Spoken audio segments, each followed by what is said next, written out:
একই রাতে পরপর 5টি দোকানে চুরির ঘটনায় চাঞ্চল্য ছড়ালো পূর্ব বর্ধমান জেলার গাংপুরের যোথরাম এলাকায়। প্রশাসনিকভাবে এলাকার বাজারে সিকিউরিটি গার্ড, সিসিটিভি ক্যামেরা সবকিছু থাকার পরও কি করে একসাথে এতগুলো দোকানে চুরির ঘটনা ঘটলো তা নিয়ে উঠছে প্রশ্ন। একটি কসমেটিক্সের দোকান থেকে একাধিক জিনিসপত্র সহ নগদ হাজার হাজার টাকা নিয়ে পালিয়ে গেছে দুষ্কৃতীরা। এরকম একাধিক দোকানে সব মিলিয়ে লক্ষ লক্ষ টাকার জিনিসপত্র, নগদ টাকা চুরি হয়েছে।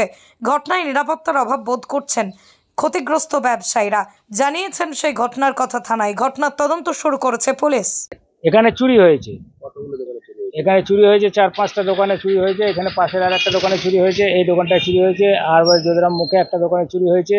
এরকম 4-5টা দোকানে এইভাবে চুরি হয়েছে। এবং চুরি হওয়ার মধ্যে সবচেয়ে সিকিউরিটির দোকান হচ্ছে, সিকিউরিটি মানে বন্দোবস্ত এই দোকানটাতেই ছিল। 3 স্টেপ সিকিউরিটি, শাটার, কাঁচ প্লাস কোলাপসিবল, তিনটেকেই ভেঙে এই দোকানটায় চুরি হয়েছে। এক রাতে 4-5টা দোকানে চুরি হয়েছে। ঘটেছে বাজারে এইরকম কোনোদিন ঘটেনি। একটা দুটো করে দোকানে চুরি প্রতিবারই হয়েছে। এই মোবাইলের দোকানটা একবার চুরি হয়েছিল, ছাদ উপরে টিন কেটে সিকিউরিটি করেছে, করেছে, সবাই নিজের যেমন করার চেষ্টা করেছে, কিন্তু তাতেও এইভাবে চুরি হচ্ছে। অথচ বাজারে সিকিউরিটি আছে, ধরুন মানে আমাদের প্রশাসন থেকে 2টো সিকিউরিটি দেওয়া আছে, তারা এখানে ঘুরে বেড়ায়, তা সত্ত্বেও এইভাবে চুরি চামারি হয়ে যাচ্ছে। গোটা বাজারটায় সিসিটিভি দেওয়া আছে, তাতেও চুরি হচ্ছে না। সন্দেহ কাউকে নেই, সন্দেহ করার থাকলে তো তাহলে ধরেই ফেলতাম আমরা। এটা তো হ্যাঁ, পুলিশকে জানিয়েছি, এবার প্রশাসনকে জানানো আছে। ওনারা এসেছিলেন, ওনারা এসে সব ছবি টবি, আমার ভাঙা তালা সমস্ত নিয়ে গেছেন। ওনারা এবার তদন্ত করছেন, ওনারা যা করতে পারেন সেটুকুই আমাদের। গতকাল রাত মোটামুটি 11:30 থেকে 2টো অবধি কারেন্ট ছিল না। তার সাথে ওয়েদার যথেষ্ট খারাপ ছিল, ঝিরঝির করে বৃষ্টি পড়ছিল। তো আমাদের এটা হচ্ছে গাংপুর যোথরাম এরিয়া। স্টেশন থেকে জাস্ট হয়তো 100 কিলোমিটার, হাতে মানে পায়ে হেঁটে হয়তো 5 মিনিটও লাগে না আসতে, ঠিক আছে। তো আমাদের এখানে দোকানটা মানে কসমেটিক্স এবং ইমিটেশনের দোকান, মোবাইলেরও সাথে আছে, এবং ওপরে আমাদের জিম আছে সাথে। তো গতকাল রাত্রেবেলায় মোটামুটি 2টো অবধি কারেন্ট ছিল না, এবং আজকে সকালবেলা এসে আমরা দেখি যে আমাদের দোকানের এই যে পেছনের যে দরজাটা, মানে যেটা দিয়ে আমরা ঢুকি, সেই দরজাটা পেছন দিয়ে চিটকানি মারা ছিল। তো তখন আমার সাথে যে সহকারী থাকে, আমার এক ভাই, তো ও আমাকে গিয়ে বললো যে বৌদি, ওপরে তোমার দরজাটা মনে হচ্ছে ভেতর দিয়ে কোনোভাবে লক হয়ে গেছে। তো আমরা একটু অবাকই হলাম যে দরজা কি করে ভেতর দিয়ে লক হয়। তো আমি ভাবলাম যে হয়তো কোনো কারণে হয়ে যেতেও পারে, কাঠ কোনোভাবে বেড়ে গিয়ে হয়তো লক হয়ে যেতে পারে। তো যাই হোক, তারপরে মানে পাশেই এক দাদাকে ডেকে দরজাটাকে বাড়ি মেরে খোলা হলো।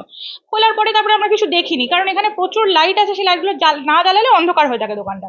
তো যাই হোক, তারপরে দোকানে আমি এলাম, এসে ঢুকে লাইটগুলো জ্বালাতে দেখছি পুরো ছন্নছাড়া হয়ে গেছে দোকানটা একদম। ফাইল মাইল সমস্ত কিছু যাবতীয় ছড়িয়ে ছিটিয়ে একাকার, দোকানের যাবতীয় জিনিসপত্র, কসমেটিক্স, ব্যাটারি সমস্ত কিছু ছড়িয়ে আছে। তখন আমরা কিছু বুঝতে পারি। 3-4টে পরপর 3-4টে দোকানে গেছে। এখানে একটা সোনার দোকান আছে আমাদের, এইটা যেমন কসমেটিক্সের দোকান, মুদিখানার দোকান আছে, তারপরে ওষুধের দোকান আছে, যাবতীয় দোকান আছে। হ্যাঁ, সব মিলিয়ে ভীষণ সিকিউর এখানে। মানে এখানে আমাদের টোটাল 3টে গেট, এবং 3টে গেটে 3 স্টেপ সিকিউরিটি আছে, ঠিক আছে। মানে কাউকে ঢুকতে গেলে 7টা তালা ভেঙে তারপর ঢুকতে হবে দোকানে। হ্যাঁ, তারপরেও হয়ে গেছে। আর সব থেকে ড্রয়ার গুলো হচ্ছে মোটামুটি 7টা ড্রয়ার ভেঙেছে। 7টা ড্রয়ার ভেঙে যাবতীয় ক্যাশ 40 থেকে 45 হাজার টাকা ক্যাশ আমাদের নিয়ে নিয়েছে, ঠিক আছে। তারপরে এখানে যে ডিবিআরটা ছিল, সেই ডিবিআরটা মানে ক্যামেরার সাথে যে ডিবিআরটা লাগানো থাকে, সেই ডিবিআরটাও পর্যন্ত খুলে নিয়ে চলে গেছে, যাতে আমরা কোনো রকম ক্যামেরায় না দেখি, সিকিউরিটি মানে ফুটেজ যেন কিছু। হ্যাঁ, এবং আমাদের ইনভার্টারের সাথে কানেক্টেড করা ছিল, যাতে কারেন্ট চলে গেলেও আমরা দেখতে পাই, কিন্তু সিসি ক্যামেরাটা, কিন্তু আসল জিনিসটাই খুলে নিয়ে চলে গেছে। মানে এত পাকা মাথার চোর। এবং তার সাথেও আমি বলবো যে আমাদের এখানে আমাদের ওপরে জিম আছে, হ্যাঁ, নিচে আমাদের দোকান আছে, পাশে আমাদের 2টো ভাড়াটে আছে, ঠিক আছে।